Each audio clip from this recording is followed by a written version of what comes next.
হালালি।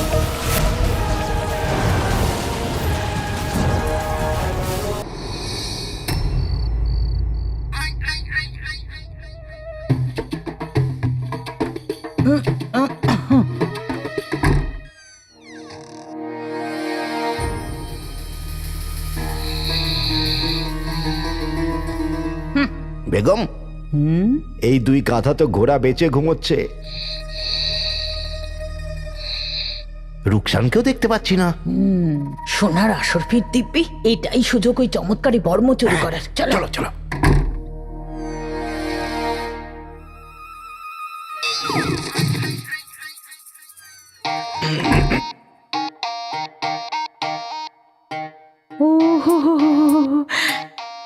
বাটি, রুকসার বাটি দিয়ে কি করবে? এটা তো নাজনীনের কাজে আসবে। কিছু তো পেলাম। যাও না।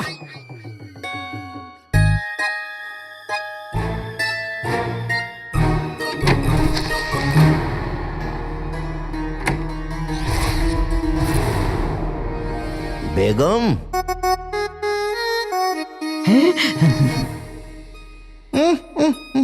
সরো, বর্মটা এখানে। ওখান থেকে সরো।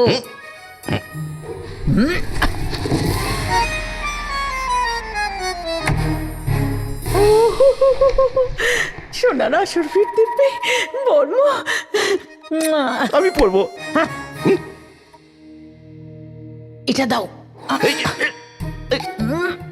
বেগম, থলের মধ্যে রাখছো কেন এটা? যাতে কেউ জানতে না পারে এটাতে বর্মটা নেই। তাহলে আমি চাপা দেবো কি? এইটুকু একটা শরীর, রুমাল চাপা দিয়ে শুয়ে পড়ো। কম্বল চাপা দেবে?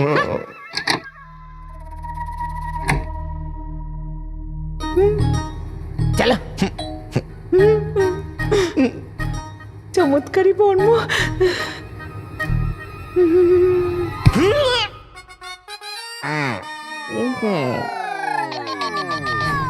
আরে চলো।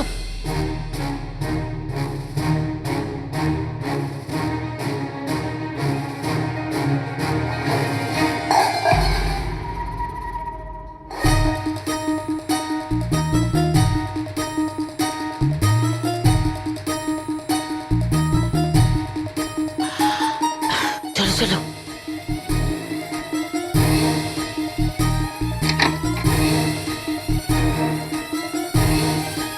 হাতে কি কুষ্ঠ হয়েছে? তাড়াতাড়ি করো না।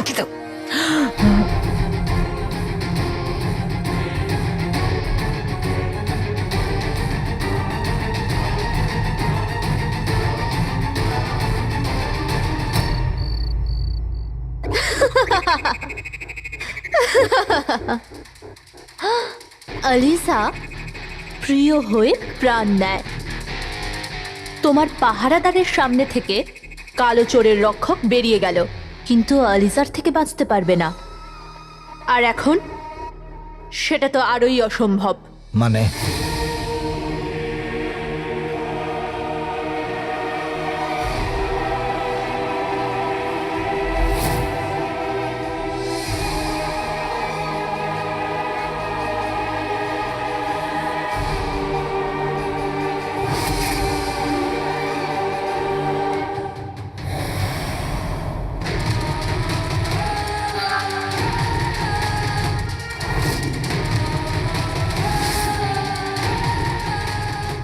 কালো চোরের রক্ষকের শরীরে খাতুবার বিষ ঢালা হয়েছে একদিন হয়ে গেছে। যেমন যেমন ওর মধ্যে বিষের প্রভাব বাড়তে থাকবে, ঠিক তেমনি ওর মধ্যে আলিজার উপস্থিতিও বাড়তে থাকবে। মানে আলিজা ওর আরও কাছে পৌঁছে যাবে, আর শীঘ্রই ওর সমস্ত স্মৃতিশক্তি ভুলে একটা হাঁটাচলা করা জীবন্ত লাশ হয়ে যাবে। তারপর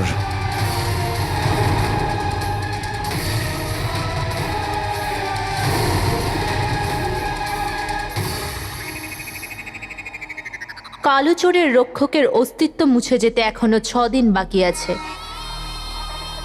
মানে আমাদের কাছে ওর কাছে পৌঁছানোর জন্য যথেষ্ট সময়। সময় আছে, কিন্তু কাকেই বা ভরসা করব? দুর্ভাগ্য, এমন দক্ষ কাউকে পেলামই না যে জাফরের কাজে লাগে, তোমাকে বাদ দিয়ে। নিজের পরবর্তী চালের ব্যাপারে ভাবো জাফর। আর কোনো চাল নয়, আমি সিদ্ধান্ত নিয়ে ফেলেছি। এবার আমি নিজে ওই কালো চোরের রক্ষককে নিজের জিম্মায় আনবো। আপনারা রুকসার বোন, আমায় ক্ষমা করে দিও। সোনার আসরপির দিব্যি, এই লোভী লোকটার পাল্লায় পড়ে আমি এই বর্মটা নিলাম।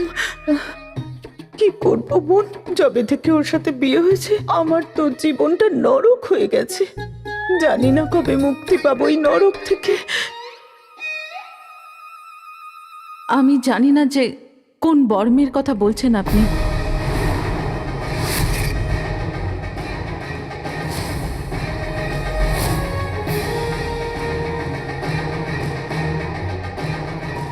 সোনার আসরপির দিব্যি, মনে হচ্ছে রুকসার ওই বর্ম সম্পর্কে কিছুই জানে না। রুকসার বোন, আমি খুবই লজ্জিত। আমার মাথাটা খারাপ হয়ে গিয়েছিল, তাই আমি এই কিনে বর্মটা। নিলাম। দেখো না বোন, তাল পাতা সেপাই আর বর্ম পড়তে চায়। বাড়িতে মাংস কেনার পয়সা নেই, দেখো আমার কি অবস্থা হয়েছে। আর উনি আমাকে এখানে নিয়ে এসেছেন, তুমি বোঝাও ওকে। ক্ষমা করবেন আমাকে, কিন্তু আমি জানি না যে আপনারা কারা।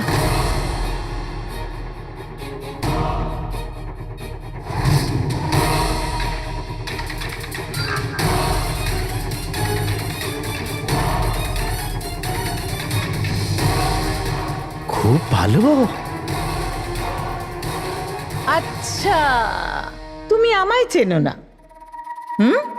এই তরমুজের শুকনো বীজটাকে চেনো না?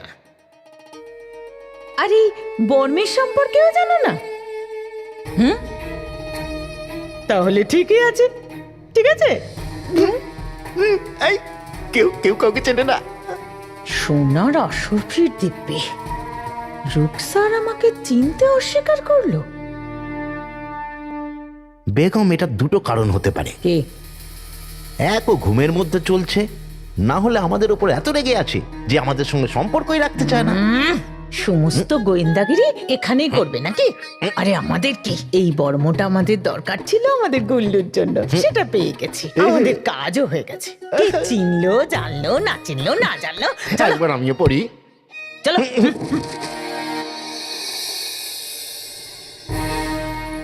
ভাই ও বোনেরা, আপনাদের সকলকে স্বাগত জানাই আজ বাগদাদের এই অদ্ভুত প্রতিযোগিতায়।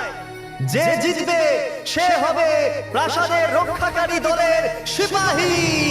আজ এখানে বাগদাদের সমস্ত সাহসী যুবকেরা একে অপরের সাথে লড়াই করবে, কারণ এই চাকরিটা পাওয়া সমস্ত যুবকেরই স্বপ্ন।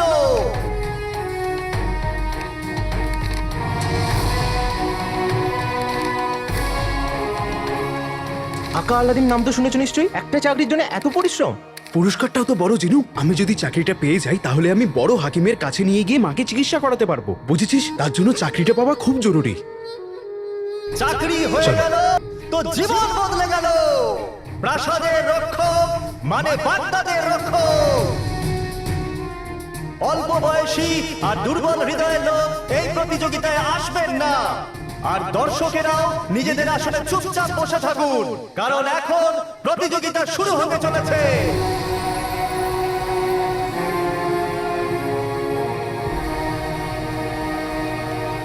আমাদের প্রথম দুই প্রতিযোগী তলোয়ার হাতে নিয়ে প্রস্তুত। বাগদাদ জিন্দাবাদ! বাগদাদ জিন্দাবাদ! বাগদাদ জিন্দাবাদ!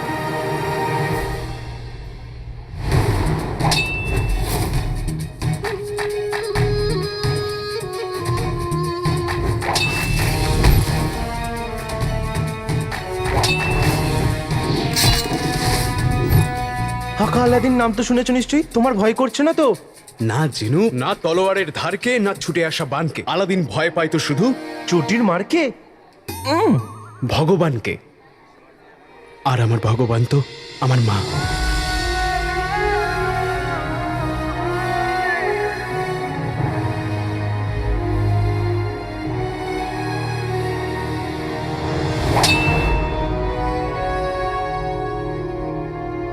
যদি তুই এই প্রতিযোগিতাটা জিততে চাস না তাহলে তোর জন্য ক্ষীর বানাবো আমি। আলাল হাবিবি, এবার আমি করব কি? এতদিন পর ক্ষীর? শোনো, তাহলে তো তোমাকে এই প্রতিযোগিতায় জিততেই হবে। আরে চিন্তা করিস না জিনু, তুই ক্ষীর খেতে নিশ্চয়ই পাবি। হ্যাঁ। আর তোর দেওয়া উপহারও তো আছে। হ্যাঁ।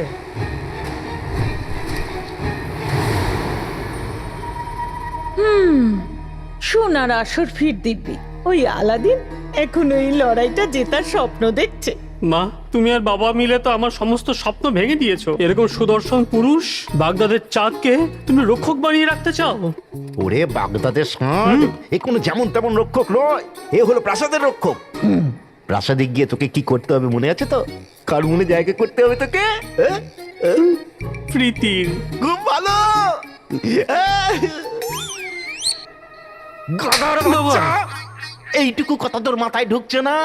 তুই প্রাসাদে প্রীতির জন্য নয়, রাজকুমারী ইয়াসমিনের জন্য যাচ্ছিস বাবু। উল্টে দে। মা, তুমি এই চাঁদের টুকরোকে ওই পাহাড়ের তলায় চাপা দিতে চাও? আরে না আমার গুল্লু সোনা, শোন, কেউ তোর একটা চুলও ছিঁড়তে পারবে না। তোর কাছে চমৎকারী বর্ম আছে। আর এরপরে কি করতে হবে এটা তো তুই জানিস আমার সোনা, তাই না?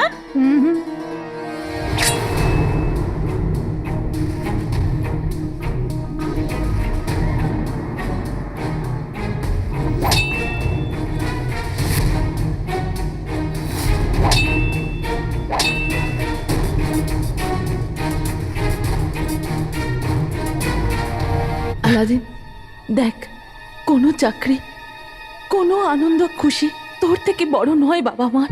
এখনো ভেবে দেখ, তোর যদি কিছু হয়ে যায় তাহলে। মা, আমি জানি তুমি আমাকে খুব ভালোবাসো, কিন্তু তুমি চিন্তা করো না, আমাকে বাঁচানোর জন্য আমার কাছে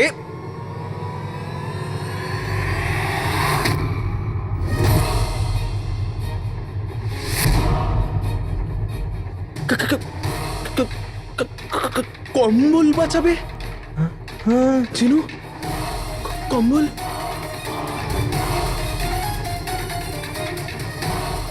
চিনু, হ্যাঁ চাক্কিলো, বর্ম কোথায় গেল?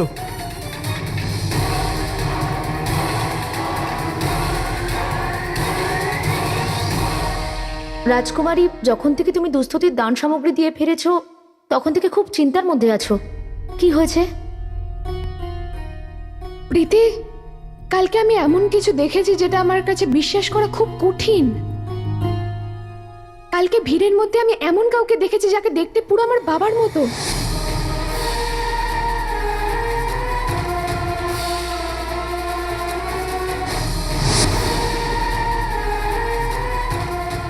একই আওয়াজ, ইয়াসমিন, সেরকমই মুখ।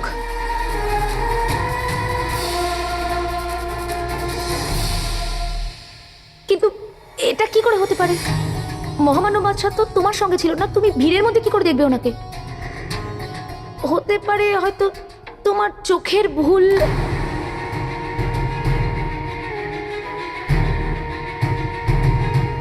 হতে পারে প্রীতি, কিন্তু এই লোকটাকে দেখে আমার এমন কেন মনে হলো যে মুহূর্তটা আমি ভুলতেই পারছি না। ওনাকে দেখার চেষ্টা করেছিলাম কিন্তু ততক্ষণে উনি চলে গেছিলেন। হতে পারে আমার কোথাও ভুল হয়েছে, হতে পারে বাবার অন্যরকম ব্যবহারের জন্য আমি একটু চিন্তিত। কিন্তু এটা কেন প্রীতি? এক মুহূর্তে বাবা আমাকে এত বকাঝকা করে আর তার পরের দিনই আমাকে প্রয়োজনের থেকে বেশি ভালোবাসা দেয়।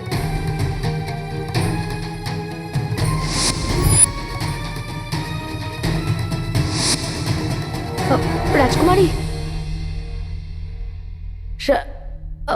যদি তুমি কিছু মনে না করো তো মহামান্য বাদশার ব্যাপারে তোমাকে আমি কিছু কিছু বলতে চাই।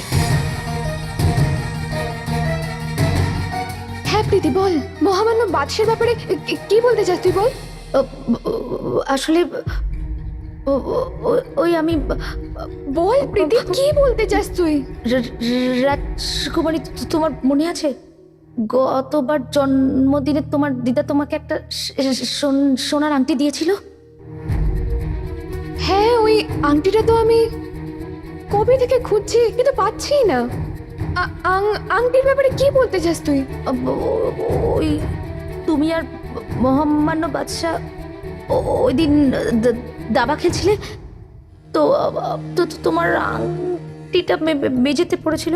আমার আংটিটা মাটিতে পড়েছিল তো কি, তারপর কি বল। আমি মহামান্য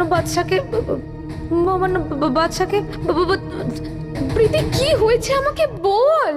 আমি ওনাকে চুপি চুপি আংটি লুকিয়ে ফেলতে দেখেছি।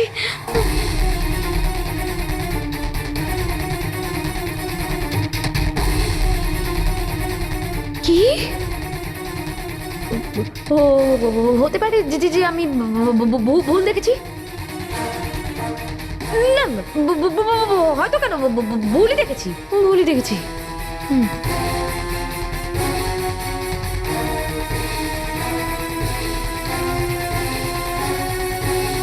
মনের ভুল হলে সেটাকে দূর করা খুবই দরকার।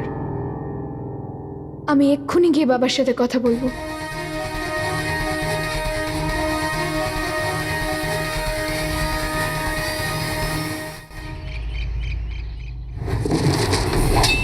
জিনু, হ্যাঁ, বর্মটা কোথায় গেল? সর্বনাশ করেছে, বিপদ হয়ে যাবে। প্রতিযোগিতায় কম্বল গায়ে দিয়ে যাবার মানে বুঝতে পারছিস? এটাই যে শীতকালে বর্ম গায়ে দিয়ে শুতে হবে। চুপ কর জিনু, এই প্রতিযোগিতায় আমার সর্বনাশ হয়ে যাবে। হ্যাঁ, মা মা, তুমি ওই বর্মটা রেখে দাওনি তো না? তুই কোন বর্মের কথা বলছিস? আমি তো কোনো বর্ম দেখিনি।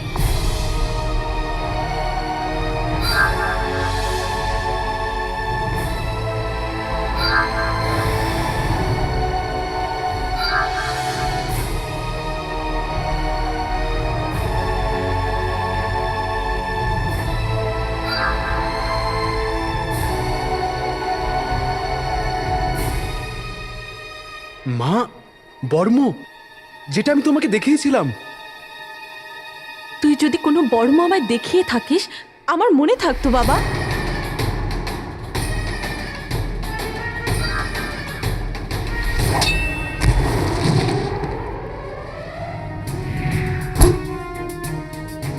আর এর সাথেই জয় হলো হোসেন মিয়ার, আর আশা ভঙ্গ হলো চুন্নু মিয়ার।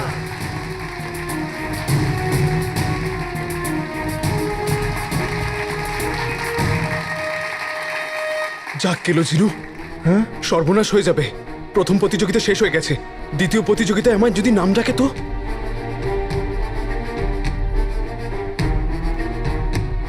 মা মা, মনে করবার চেষ্টা করো যে তুমি বর্মটা কোথায় রেখেছো। আমি তোকে বললাম না যে আমি কোনো বর্ম দেখিনি? বারবার বলতে হবে তোকে?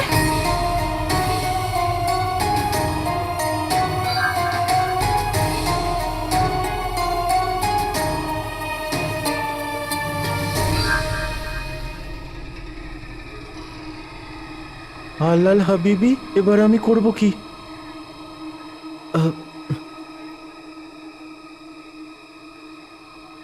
মা, ক্ষমা করে দাও। তোমার শরীর খারাপ আর আমি তোমাকে বিরক্ত করছি। মা, আর পরের প্রতিযোগিতার জন্য যে দুজন বাহাদুর যুবক আছে তারা হলেন পারভেজ মিয়া আর গুলবাদন মিয়া।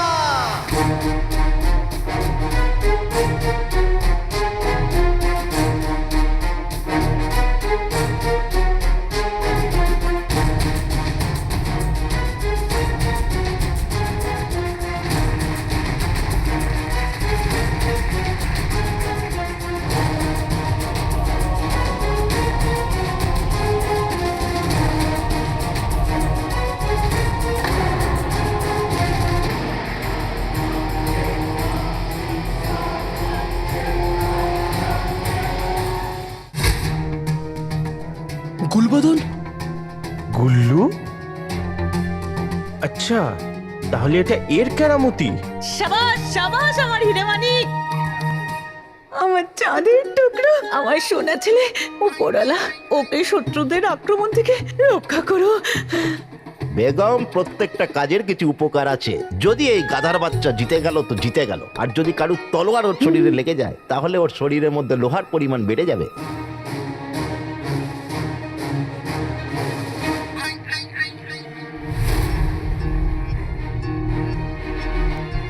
যার মনটাই কালো সে কখনো ভালো হতে পারে না। আগুন লাগিয়েছেও তো কারা? নিজের লোকেরাই।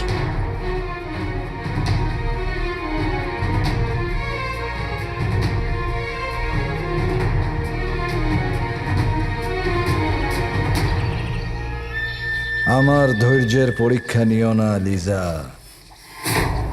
পুড়ে যাবে।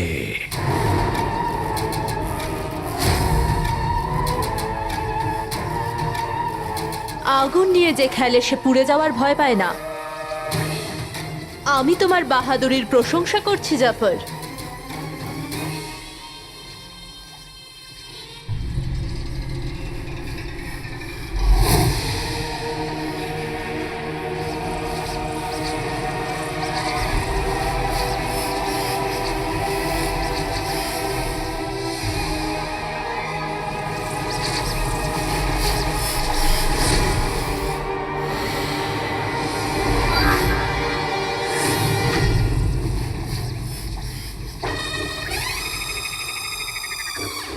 আমি কিছু দেখতে পেলাম। কি? তুমি জেনে অবাক হবে যে কালোচরের রক্ষক কোনো পুরুষ নয়, বরং একটি নারী।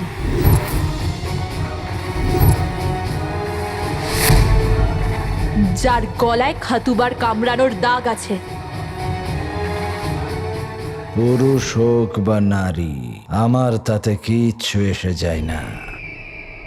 শুধু আমায় এটা বলো যে আমি ওকে পাবো কোথায়। আলিজার এটা মনে হচ্ছে এখন ওই রক্ষক যে এলাকায় আছে তাকে আলসুক বলে।